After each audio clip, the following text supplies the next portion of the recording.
India के अंदर जो आज का बाजार था ये काफी ज्यादा इंटरेस्टिंग देखने को मिला, लेकिन जो कल का बाजार है वो काफी ज्यादा वॉलेटाइल हो सकता है। कल के लिए क्या तैयारी करनी चाहिए और जो बड़ा सा रिस्क इस समय पे हर इंसान आपको बता रहा है वो रिस्क कितना बड़ा है और कैसे प्रिपेयर करें उसके लिए ये जान लो, क्योंकि दुनिया के अंदर कुछ ऐसा होना शुरू हो चुका है जिसके बारे में अगर आप एक इंडियन इन्वेस्टर हो तो शायद आपको पता नहीं होगा, लेकिन यहां पर एक बड़ी अपॉर्चुनिटी भी छुपी हुई है। मेरा नाम है अभिषेक उपाध्याय, आप देख रहे हो कॉफी थिंकर्स।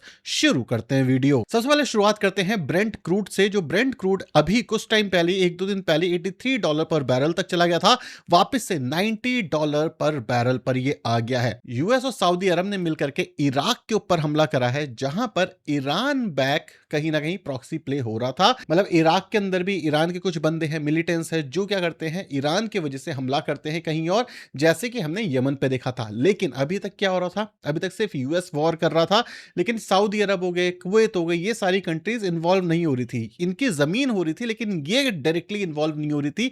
लेकिन आज की वॉर के अंदर ये इन्वॉल्व हो चुके हैं। मतलब क्या है, अब ये जो वॉर है ये एस्केलेट हो चुकी है।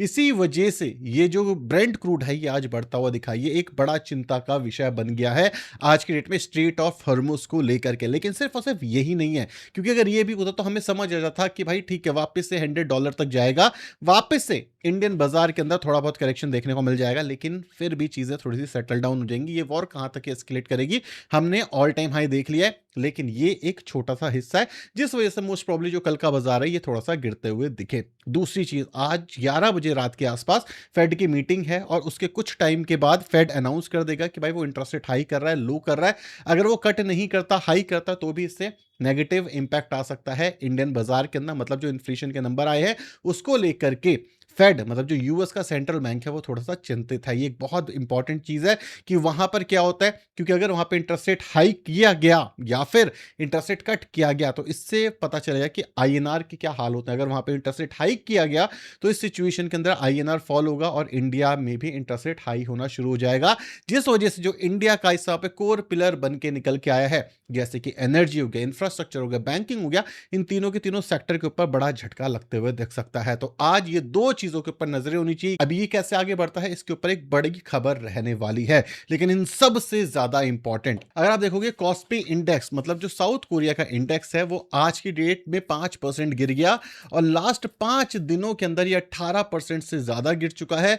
और अगर मैं एक साल के आपको दिखाऊं तो एक साल में एक अच्छा खासा अप मूव देखने को मिला था, अप्रोक्सीमेटली 180% के आसपास, और ये अब गिरते गिरते ऑलमोस्ट ऑल टाइम हाई से 37% करेक्ट हो चुका है। इंडेक्स 40% गिर चुका है। और सिर्फ यही नहीं हो रहा, अगर मैं नैस्डैक भी आपको दिखाऊं तो नैस्डैक आज जब भी मैं ये रिकॉर्ड कर रहा हूं 1.17% के आसपास गिरा हुआ है और अपने ऑल टाइम हाई से करीब करीब 10% के आसपास झटका लग चुका है नैस्डैक के ऊपर। और ये क्यों हो रहा है, क्यों पूरी की पूरी दुनिया के अंदर इस समय पर तबाही चल रही है, यूएस मार्केट में क्या हो रहा है, कॉस्पी में क्या हो रहा है, और भी एशिया के अलग अलग मार्केट में क्या हो रहा है, जहां पर रैलीज आ रही थी वहां पर हो रहे मेटा के रिजल्ट्स। जो मेटा, अमेजॉन, इनके जो रिजल्ट्स आए हैं इसके अंदर कुछ भी खास देखने को नहीं मिला। और अब लोग क्वेश्चन पूछना शुरू कर सकते हैं कि क्या ये जो एआई स्पेंडिंग है जो कि बड़ी टेक कंपनी कर रही है, अमेजॉन, माइक्रोसॉफ्ट, क्या इनकी अर्निंग्स में ये चीज दिखने लगेगी, जो कि मेटा की अर्निंग्स में नहीं दिख रही। माइक्रोसॉफ्ट की अर्निंग के अंदर भी ऐसा कुछ नहीं हो रहा। माइक्रोसॉफ्ट की अर्निंग के अंदर क्लाउड लगातार गिरता जा रहा है, लेकिन एज्योर की अर्निंग, क्योंकि माइक्रोसॉफ्ट के बहुत सारे प्रोडक्ट है जहां पे एज्योर पैसा कमा रहा है, लेकिन क्लाउड एक बड़ी संकट में दिखता जा रहा है। टीएसएमसी के भी जो रिजल्ट्स हैं उसको लेकर के भी बहुत ज्यादा पॉजिटिविटी नहीं है। टीएसएमसी क्या करती है, सेमीकंडक्टर बनाती है। अब ये दुनिया की सबसे बड़ी सेमीकंडक्टर बनाने वाली कंपनी है जो कि एआई और डेटा सेंटर के ऊपर मेन काम करती है। तो इसी वजह से अगर आप देखोगे तो माइक्रोसॉफ्ट के अंदर भी आज एक गिरावट देखने को मिली। जो एनवीडिया है वो भी 2% के आसपास आज हमें गिरता हुआ दिख रहा है।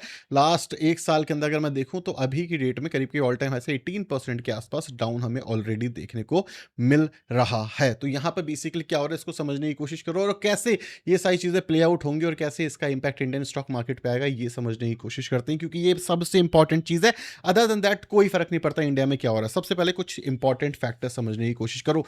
गिरावट क्यों हो रही है इन सारी की सारी जगहों पे? गिरावट सिर्फ और सिर्फ इस वजह से हो रही है क्योंकि एआई प्ले चल रहा था। एआई प्ले का मतलब है, एआई प्ले बेसिकली है क्या, इसको आसान भाषा में समझने की कोशिश करो, आप सिर्फ ये सोच रहे होगे कि यार इंसानों की जॉब चली जाएगी, एआई हमारा काम कर देगा। नहीं, एआई का सिंपल मतलब है प्रोडक्टिविटी। एग्जांपल देता हूं मैं आपको, ये समझने की कोशिश करो। एआई से क्या हो रहा था, कितनी बड़ी तरीके से चेन लिंक है। एआई से क्या होगा, प्रोडक्टिविटी बढ़ेगी। प्रोडक्टिविटी का क्या मतलब है कि जो एक इंसान एक टाइम के अंदर, मतलब मान लो 8 घंटे के अंदर 100 लाइन का कोड लिखता है हाइपोथेटिकली, ये क्या कर सकता है, एक टाइम के अंदर 1000 लाइन का कोड लिख सकता है। इसको कहते हैं 10x डेवलपमेंट प्रोडक्टिविटी, जो मर्जी वो कह लो, 10x 100x यहां पर हो सकती थी, और ये 1000 से 10,000 तक भी जाने की उम्मीद दिखाई जा रही थी एआई की वजह से। ठीक है, अब एआई की वजह से जो डेवलपमेंट होने वाली थी, इसको हर किसी ने मान लिया था। जिससे क्या हो रहा था, जैसे कि अमेजोन, माइक्रोसॉफ्ट, मेटा, ये सारी जो कंपनीज थी, ये आकर के फंड कर रही थी कि भाई आप जो कर रहे हो बिल्कुल पॉसिबल है, पॉसिबल हुआ भी, लोग कर भी पा रहे हैं। ठीक है, जिस वजह से अच्छी खासी फंडिंग यहां पर जा रही थी। अब ये जो फंडिंग जा रही थी चैट जीपीटी, क्लॉड और इन सब के पास, इन फंडिंग से क्या हो रहा था, Amazon, माइक्रोसॉफ्ट, इनके जो क्लाउड सर्विसेज है ये यूज हो रहा था। टीएसएमसी जो सेमीकंडक्टर बनाती है, ये कंपनी पैसा कमा रही थी। एनवीडिया पैसा कमा रही थी। ये सब प्रोडक्टिविटी ग्रोथ लेके आ रहे थे, और ये सब वापस से एआई के अंदर इन्वेस्ट कर रहे थे, जिसको हम बबल कहते हैं। बबल का फटता नो वन नोस। अब इस बबल के अंदर ऐसा क्या है जो कि 2000s के बबल में नहीं है। ये जितनी भी बड़ी कंपनीज है ना, इन ये पैसा इन्वेस्ट कर रही हैं अब एआई के अंदर, राइट। और डॉट कॉम बबल में क्या था, गवर्नमेंट इन्वेस्ट कर रही थी उस समय पैसा, बड़े इन्वेस्टर भी करते थे, लेकिन गवर्नमेंट ने भी सपोर्ट किया था।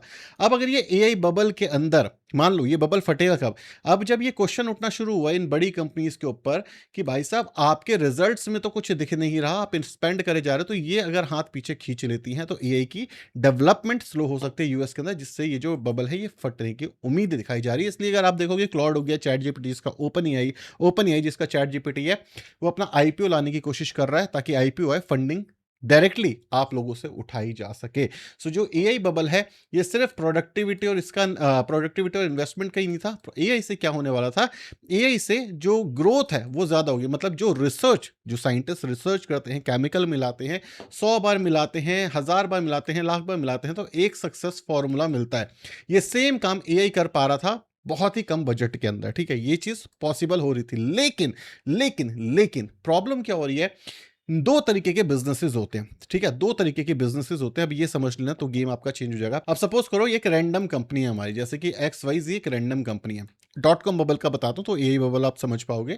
तो ये क्या करती है, ये आती है, ये कहती है $10,000 में देने वाली हूं किसी भी कंपनी को इंडिया के अंदर, वो कंपनी मेरे लिए वेबसाइट डेवलप करे जिससे मेरी प्रोडक्टिविटी बढ़ेगी। प्रोडक्टिविटी कैसे बढ़ती है वेबसाइट डेवलप होने से, क्योंकि सेम एक सेंट्रल पॉइंट हो गया, तो इसके 100 अलग अलग देशों के अंदर बिजनेस चल रहे हैं, लेकिन एक सेंट्रल डेटाबेस के अंदर सब मैनेज हो रहा है, तो सब कुछ सबको पता है। तो क्या हो गया कि 10,000 लोगों को 10,000 चीजें मैनेज करने की जरूरत नहीं है, एक सेंट्रल सिस्टम बना दिया है जो कि मैनेज कर रहा है ये सारी की सारी चीजें। अभी जो सेंट्रल सिस्टम बिल्ड हो गया, बिल्ड में तो $10,000 लग गए इनके, लेकिन ईयरली लेवल पे जो मेंटेनेंस हुआ उसके अंदर इनका $1,000 मान लो लगा। ठीक है, तो रिकरिंग इनकम $1,000 बनती है, रिकरिंग एक्सपेंस $1,000 बनता है, लेकिन $10,000 बिल्डिंग कॉस्ट है। उसके बाद ये चलता रहता है। ठीक है, ऐसा ऐसा ही वेबसाइट होती है, ऐसे ही बिजनेस चलता है। जो डॉट कॉम बबल था, अब यहाँ पे डॉट कॉम बबल फटा क्यों, क्योंकि यहाँ पर $10,000 तो इन्वेस्ट करे, लेकिन जो रेवेन्यू आना चाहिए था वो रेवेन्यू नहीं आ रहा था उस समय पे। क्यों नहीं आ रहा था रेवेन्यू, रेवेन्यू इस वजह से नहीं आ रहा था क्योंकि प्रोडक्ट ही नहीं था। अब वेबसाइट तो है, सेंट्रल पॉइंट तो है, लेकिन उसमें डेटा यहाँ भरोगे, कुछ नहीं भर पाओगे, क्योंकि कोई बिजनेस ही नहीं है। तो इस वजह से ब्लास्ट हो गया। लेकिन जिनके पास बिजनेस था, जैसे लॉजिस्टिक्स कंपनी हो गई, डिलीवरी कंपनीज हो गई, है ना, बाकी सारी जो भी कंपनी हो गई, आईटी कंपनीज हो गई, इनके पास रियल बिजनेस था, ये पैसा बना पाए।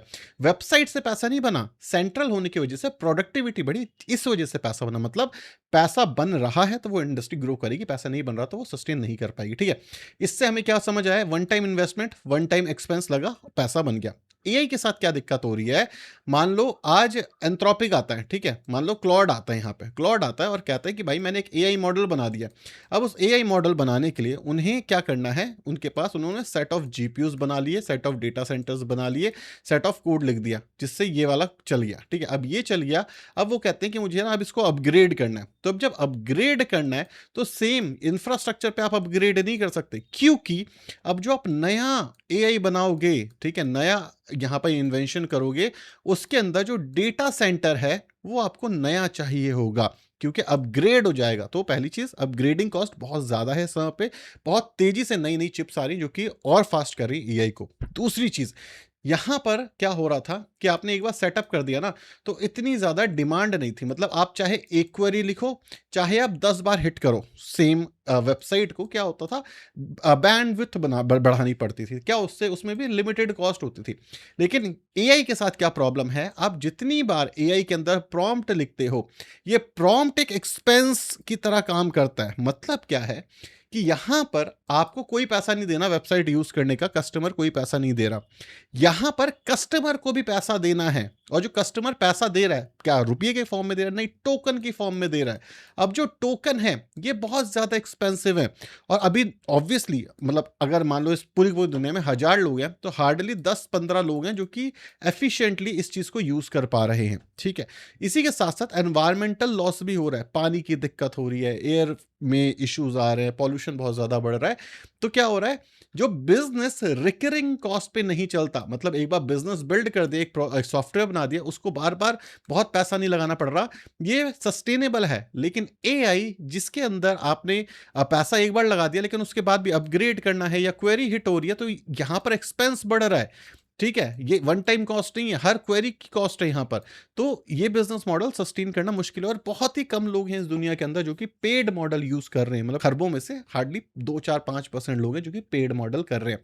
इससे क्या हो रहा है, इससे जो सस्टेनेबल बिजनेस मॉडल होता है, एक होता है ब्रेक इवन। ब्रेक इवन का मतलब है कि मैंने बिजनेस के अंदर 100 रुपए लगा दिए, ठीक है? अब 100 रुपए लगा दिए, मैं क्या करूंगा, अगले 5 सालों के अंदर ब्रेक इवन पे आ जाऊंगा। मैंने किसी से 50 पैसे कमाए, 1 रुपए कमाए, और 5 साल के बाद 100 रुपए आ गए, मतलब जितना पैसा लगाया था वो हो गया। अब इसके बाद ब्रेक इवन हो गया, मतलब मैंने 100-200 रुपए कमा लिए, तो 100 रुपए मेरा प्रॉफिट हो गया। लेकिन यहां पर ब्रेक इवन करना ही मुश्किल हो रहा है। ब्रेक इवन क्यों नहीं कर पा रहे? क्योंकि डेटा सेंटर, ठीक है, डेटा सेंटर प्लस एआई, ये एक अपनी कॉस्ट लेके आते हैं हर बार। तो ब्रेक इवन करना बड़ा मुश्किल हो चुका है यहाँ पे। मतलब क्या है, जो टेक्नोलॉजी अभी काफी एक्सपेंसिव है, और जो यूज केस है वो समझ ही नहीं आ रहा कि इसको सही से यूज कैसे करना, क्योंकि दुनिया तैयार नहीं, इंडियंस तो नहीं है तैयार ऑब्वियसली, क्योंकि कोई कोर्स नहीं है। लोग सोचते हैं यार कंपनी अपग्रेड करा देंगे हमें, तो हम खुद कर लेंगे। मतलब खुद इतना दिमाग नहीं लगाना हम लोगों को, ये नॉर्मली देखा गया जनरिक है।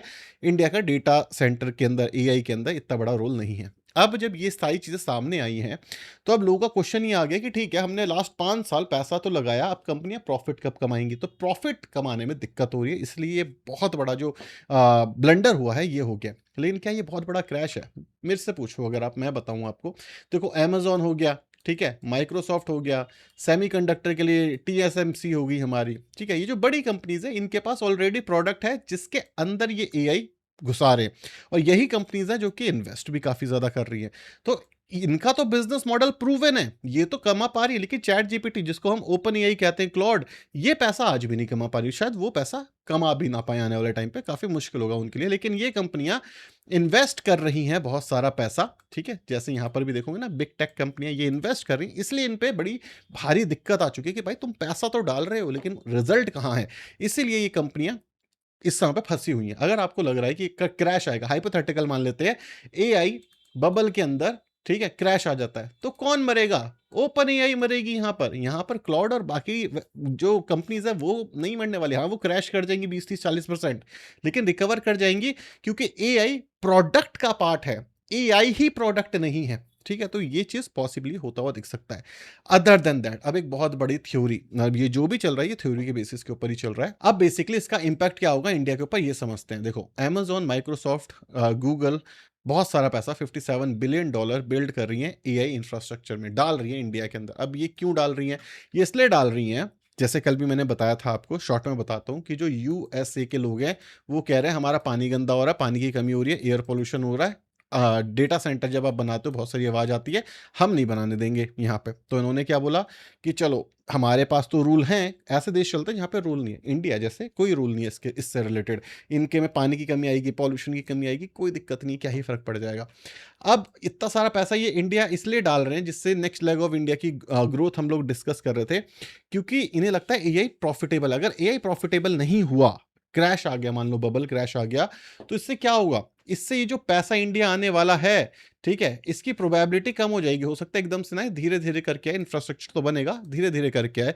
मतलब क्या है, हमारी जो नॉर्मल आईटी कंपनी है, ठीक है, आईटी कंपनीज हैं, उनको प्रोजेक्ट कम मिलेंगे क्योंकि बड़ी कंपनीज के पास पैसे ही नहीं है फंड करने के लिए। दूसरी चीज, जो नेक्स्ट लेग ऑफ रैली आ रही थी हमारी, किससे आई थी? डेटा सेंटर से आई थी, थीम से। इस पे एक बड़ा पॉज लग सकता है, ठीक है। अगर इस पे पॉज लग गया फिर क्या है? फिर हमारे रेवेन्यूज थोड़े से और फंस जाएंगे। मतलब क्या है? हमने डेटा सेंटर के अंदर कुछ करा नहीं, ठीक है। डेटा सेंटर के लिए पैसा आ रहा था इंडिया। अब अगर वो कंपनी पैसा नहीं कमा पाएंगे तो पैसा आएगा भी नहीं इंडिया। अब जब ये दोनों चीजें नहीं होंगी तो ग्लोबल मार्केट क्रैश होगी, तो उसके साथ साथ डूब जाएगी इंडियन मार्केट भी। हाँ, रिकवरी हमारी स्ट्रांग हो सकती है क्योंकि हम भागे ही नहीं, जो मार्केट चली ही नहीं वो कितना ही गिर जाएगी, ठीक है। तो ये मोटा मोटा सीन चल रहा है इस समय पे। एआई का भी पंगा चल रहा है, यहाँ पर फेड का भी पंगा चल रहा है, इसी के साथ साथ ये एआई के साथ साथ ब्रेंट क्रूड का भी पंगा चल रहा है। तो वोलेटिलिटी बहुत ज्यादा है इस समय पे। So thank you so much for watching this video. Bye bye. डरने की जरूरत नहीं है, लॉन्ग टर्म में सब सही हो जाता है। शॉर्ट टर्म में वोलेटिलिटी रहेगी, उससे डील करने के लिए सोएंगे मेरे पास। आपके पास क्या है? कमेंट सेक्शन में बताना। Bye bye.